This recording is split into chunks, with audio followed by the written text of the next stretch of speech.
Assalamualaikum warahmatullahi wabarakatuh. Perkenalkan, saya Violisa Kenari Putri dari kelas 10B, ingin membacakan tentang apa itu bank, uang, dan OJK. Yang pertama ada bank.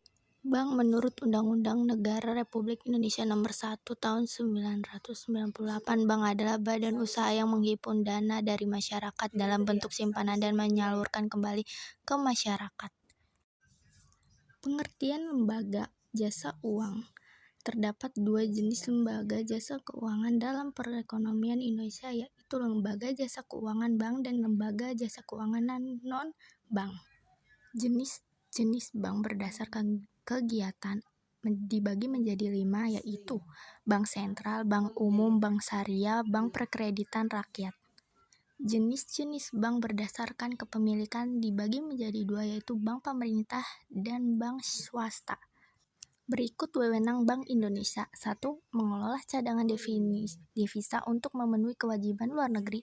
2. Menerima pinjaman luar negeri. 3. Melaksanakan kebijakan nilai tukar berdasarkan sistem nilai tukar yang ditetapkan. OJK. OJK atau kepanjangan Otoritas Jasa Keuangan adalah lembaga yang independen dan bebas dari campuran tangan pihak lain, yang mempunyai fungsi, tugas, dan wewenang pengaturan, pengawasan, pemeriksaan, dan penyidikan. Otoritas Jasa Keuangan dibentuk atas beberapa kondisi keuangan ekonomi di Indonesia. Ada 2 penyebab melatar belakangi berdirinya OJK, antara lain munculnya ketidakpuasan dan kekecewaan terhadap fungsi pengawasan BI terhadap lembaga-lembaga keuangan di Indonesia pasca krisis ekonomi di tahun 1998, dan fungsi OJK sebagai lembaga pengawasan. OJK berfungsi untuk menyelenggarakan sistem pengaturan pengawasan yang terintegrasi terhadap keseluruhan kegiatan di sektor jasa keuangan. Tujuan OJK dan tugas wewenang OJK. OJK bertujuan agar keseluruhan kegiatan sektor keuangan terselenggara dengan baik. Berikut tujuan OJK bisa kamu ketahui. Kegiatan jasa keuangan terselenggara secara teratur, adil, dan transparan, dan akuntabel. Dan tugas wewenang OJK sama seperti lembaga lain, OJK pun memiliki wewenangnya sesuai dengan Undang-Undang Otoritas Jasa Keuangan. 4 aspek OJK. 1. Pengaturan dan pengawasan mengenai kelembagaan bank. 2. Pengaturan dan pengawasan mengenai kesehatan bank. 3. Pengaturan dan pengawasan mengenai aspek kehati-hatian bank. 4. Pemeriksaan bank. Selanjutnya, uang. Di sini kita akan membacakan fungsi. Sementara itu, fungsi turunan uang adalah sebagai alat pembayar selain barang dan jasa, contohnya membayar pajak. Selain itu, fungsi turunan adalah sebagai alat pembayar utang, penimbun kekayaan, dan pemindah kekayaan. Alat tukar, medium atau exchange. Dengan adanya uang, orang akan melakukan pertukaran dengan lebih mudah tanpa harus menukarnya dengan barang yang sepadan. Jenis uang berdasarkan nilai.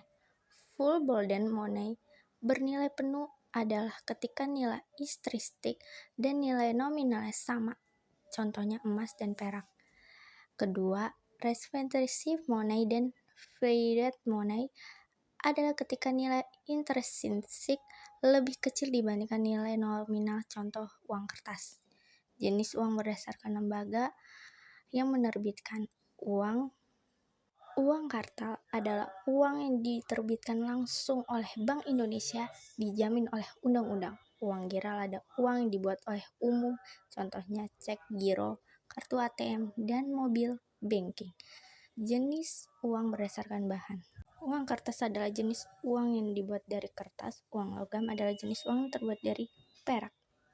Syarat uang. Seperti yang kita ketahui, tidak semua benda dapat dijadikan sebagai uang. Pasalnya, suatu benda dapat dijadikan sebagai uang apabila telah memenuhi beberapa syarat. Lalu apa aja sih syarat dan kriteria uang tersebut? 1. Ada acceptability. Kriteria atau persyaratan utama dari suatu menjadi uang adalah acceptability dan connectability. Durability artinya uang harus tahan lama. dan tidak mudah rusak. Stability of value artinya nilai uang harus stabil dalam waktu yang lama. Itu saja yang bisa saya sampaikan. Wassalamualaikum warahmatullahi wabarakatuh.